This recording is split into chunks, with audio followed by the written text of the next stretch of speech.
On today's episode, we're going to be talking about NFTs. What are they, and are they here to change the lives of creators, collectors, and speculators? People who just want to flip them and make some money. To get all the details, I'll be talking to Sandesh Suvarna and Vishakha Singh from the Wazir X NFT marketplace. If you're interested, stick around to find out more.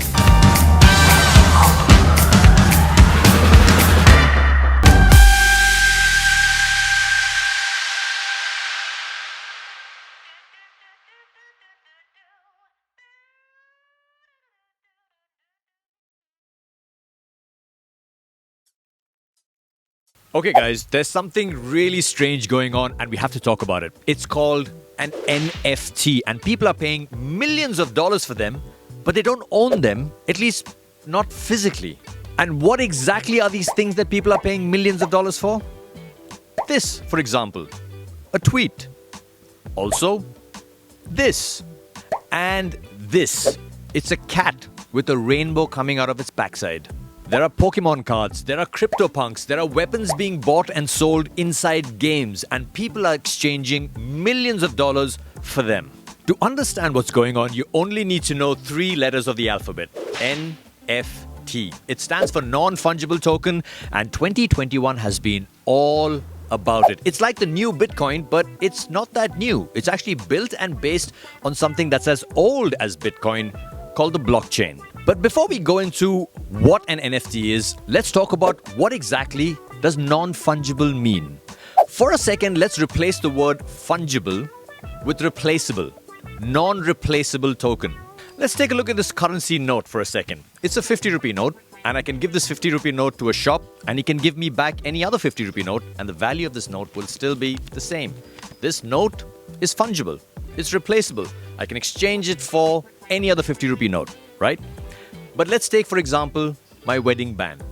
To me, there's only one wedding band in the world that my wife gave to me. That wedding band is irreplaceable. There's only one of its kind in the world, and that's what makes it so precious to me. My wedding band to me is completely non-replaceable or non-fungible. It's my own. My wife, she gave me just one. So why exactly are people paying millions of dollars for things that don't look like they're that valuable? Well, here's the thing about mankind.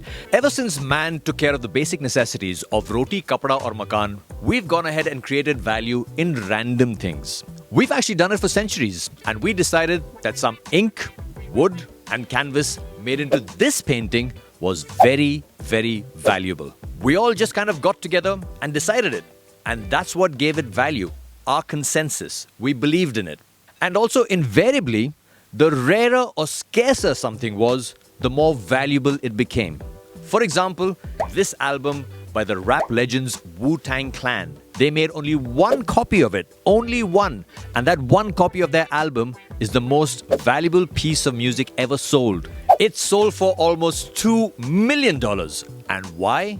Because there was only one, and the Wu-Tang Clan had made it. So we understand that NFTs are valuable because they're scarce and because a lot of people believe that it has value, just like they do in Bitcoin or in paper money. But how exactly are they going to change the lives of creators, collectors, and speculators? For that, let's talk to 2 people who've been working together in the creator and startup ecosystem for many years, and their journey continues together in the Wazir X NFT marketplace. They are Sandesh Suvarna and Vishakha Singh, both of them VPs at Wazir X's NFT marketplace. Vishakha and Sandesh, it's such a pleasure to see you here on Connect. Welcome to our little bubble where we try to educate people about cryptocurrencies, blockchain technology, and the latest flavor of the week, NFTs. Come on, let's say it together. NFTs. Give me an N. Give me. What are NFTs and why is everybody going so crazy about them? So first of all, NFTs are not the flavor of the week. They're not a fad. They are here to stay. Let's just get it straight, clear, right on. Okay. I'll debate with you on this, but tell me why they're here to stay. They're here to stay simply because everybody today is on social media. The internet, the blockchain, everything is here to stay. But everything that you put out there on social media, every photograph, every image that you put out there can be put on the blockchain as a non-fungible token, and you can actually monetize your asset. Simple as that. But why is it here to stay? Because there is no scarcity in every pardon the expression, Tom, Dick and Harry putting out their like tweet. For example, Jack Dorsey, first tweet, $3 million? Why? Because there is a collector for every creation. There is a perceived value for everything that is out there. There is a lunatic for every banana. Or there's a monkey for every banana. That's better. I'm not too sure if the collector is going to appreciate that. Now, so I do agree with you to a certain extent, right? There's a collector. Value is basically ascribed to anything that you believe has value. Why does the Mona Lisa have value? Because a whole bunch of people said, man, that painting, there's nothing else like it in the whole world. So therefore it has value. The reason I question Jack Dorsey's tweet, and good luck to the man who paid $3 million for it, and hopefully he gets $3 million plus $1 for it at some point in time. There is no scarcity of celebrities who've posted their first tweet on a social platform. So I question the scarcity of a tweet like Jack Dorsey's first tweet, right?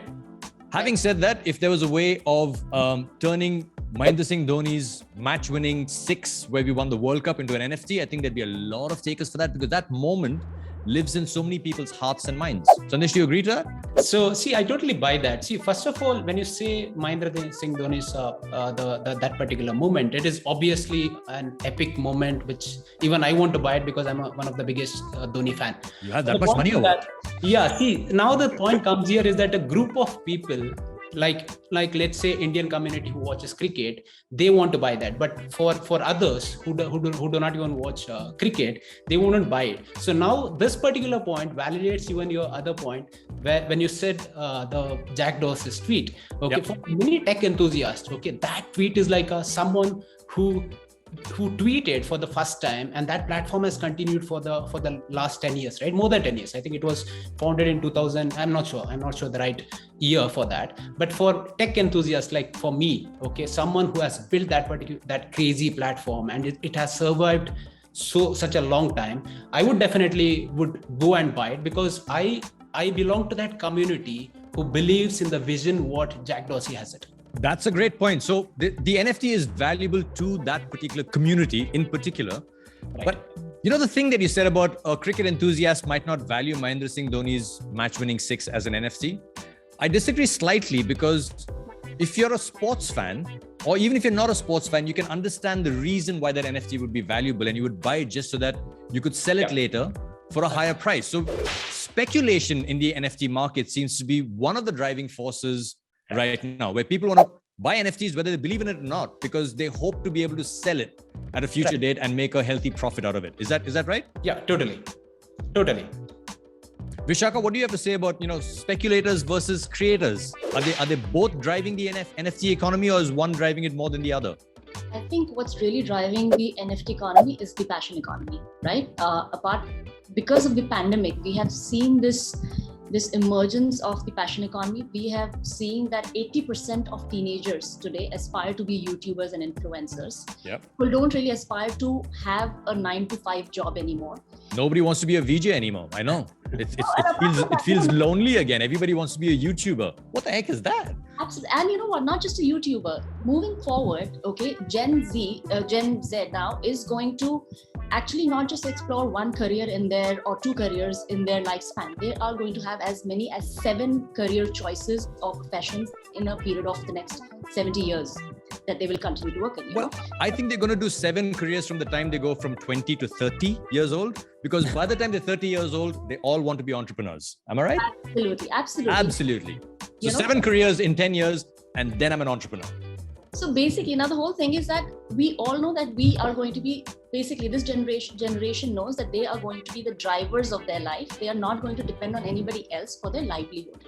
Now, in a scenario like that, and at a time when the blockchain has proven to be this massive force of empowerment, this generation is going to leverage it. When you look at NFTs, right?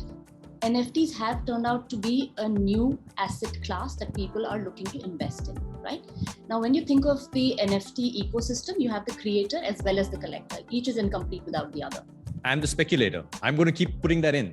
Right. So even today, when we're having so many talks about fintech and stock market investments, etc., that is also speculation. Everything is a speculation. The pandemic is proven, right?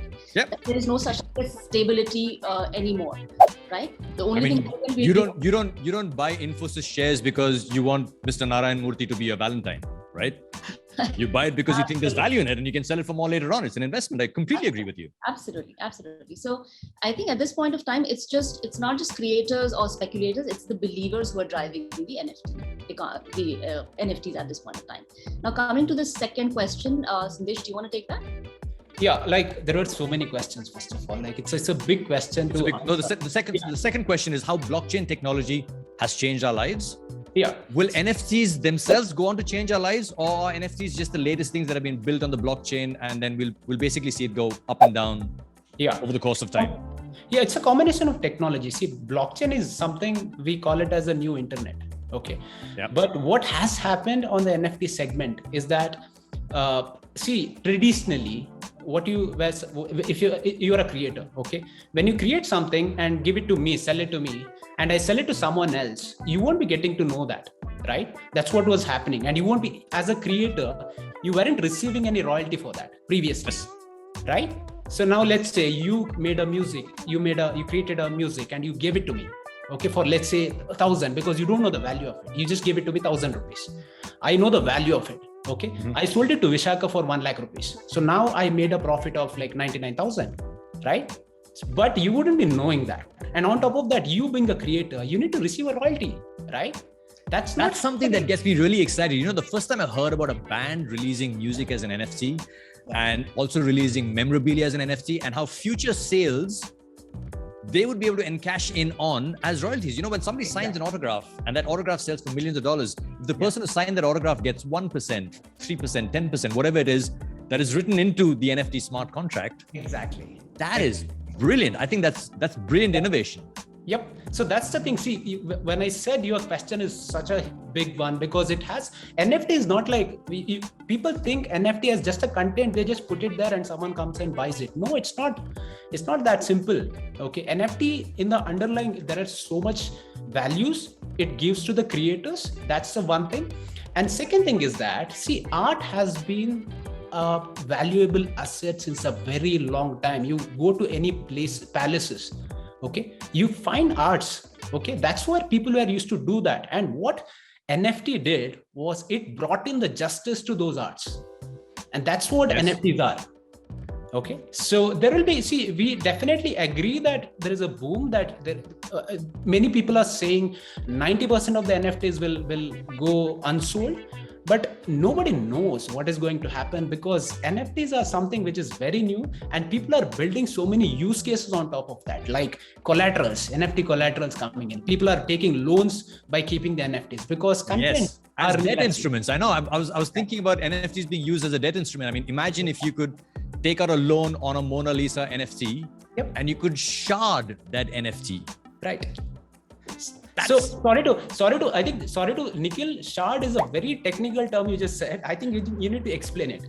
Well, the thing about NFTs is that when you say non-fungible token, it's not really non-fungible, as in people say that you can't exchange it. Yes, you can't exchange it, but you can split it up.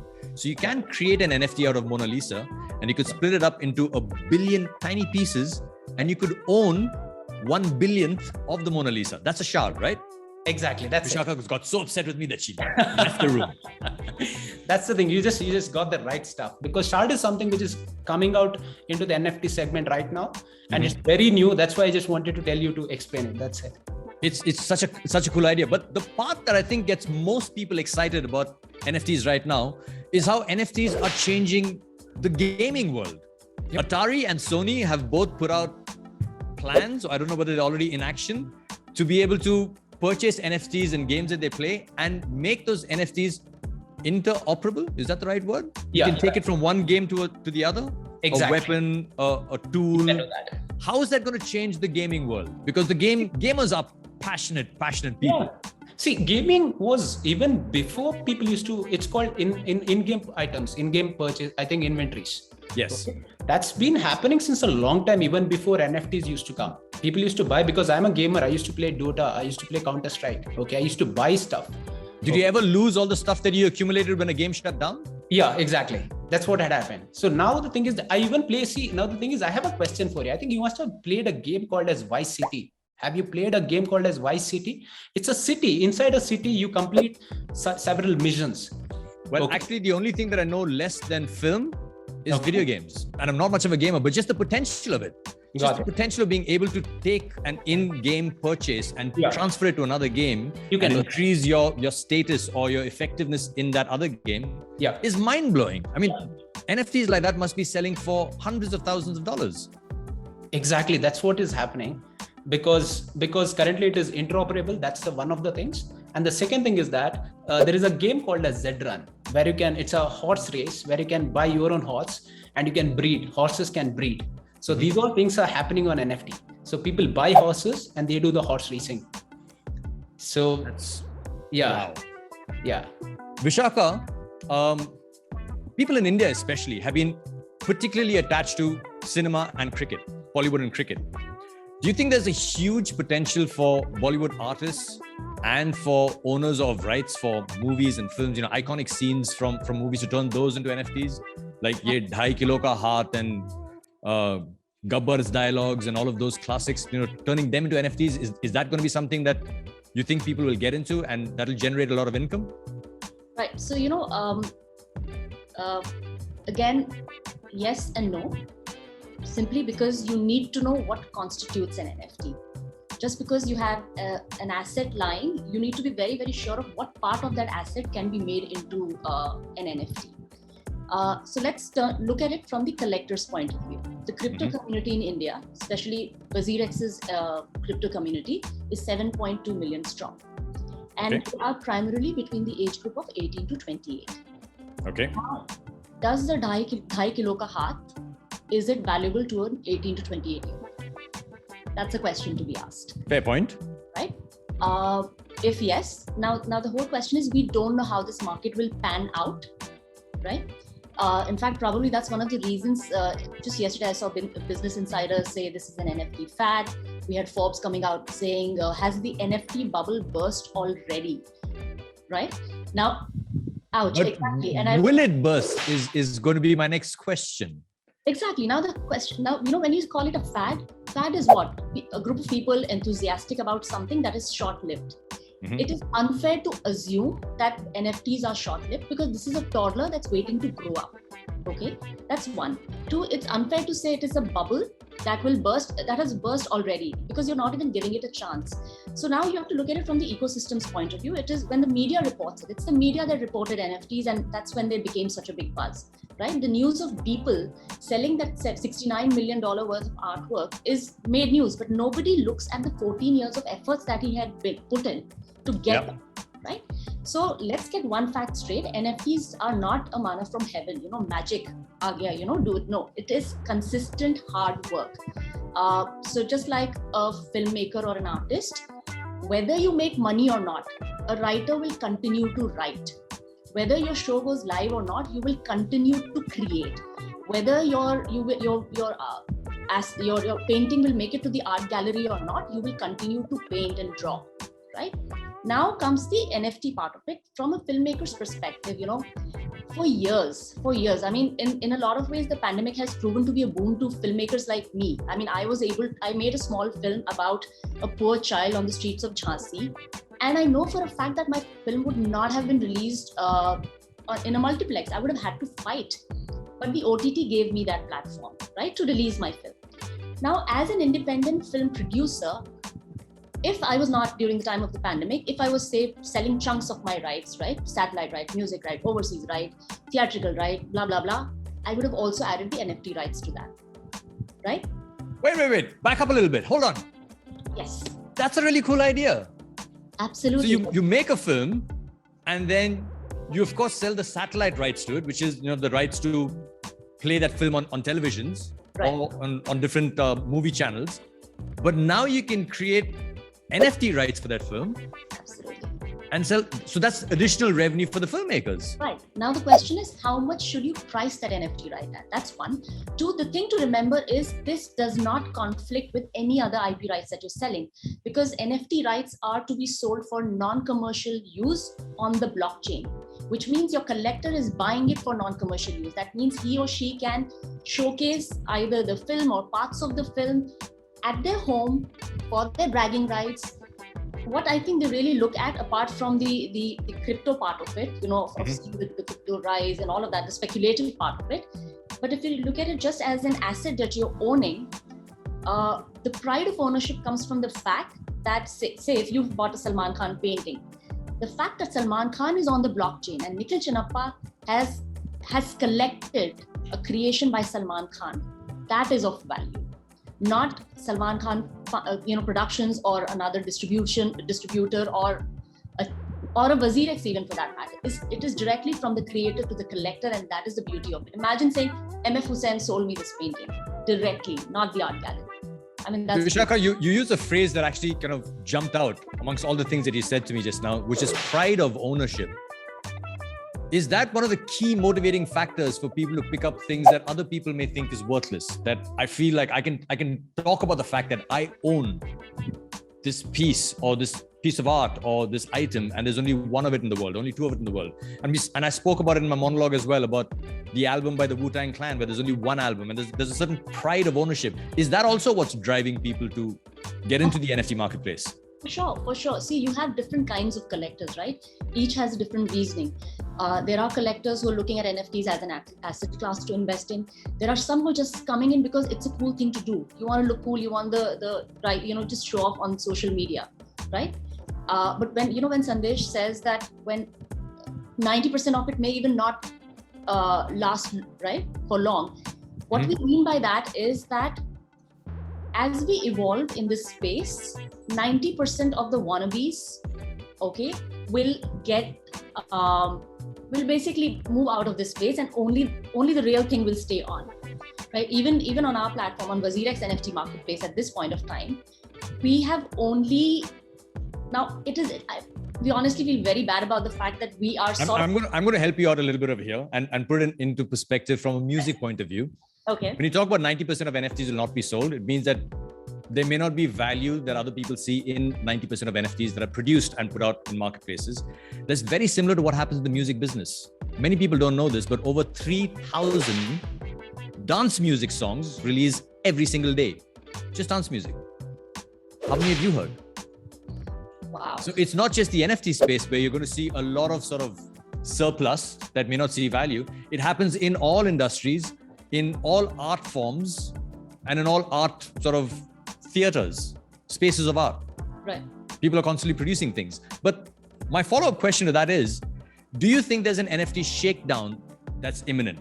Very similar to the internet bubble burst that happened in the early 2000s. Everybody was putting money into the internet, and then all those businesses collapsed. But only those businesses that had real value and were working on changing people's lives survived and powered through to change all of our lives.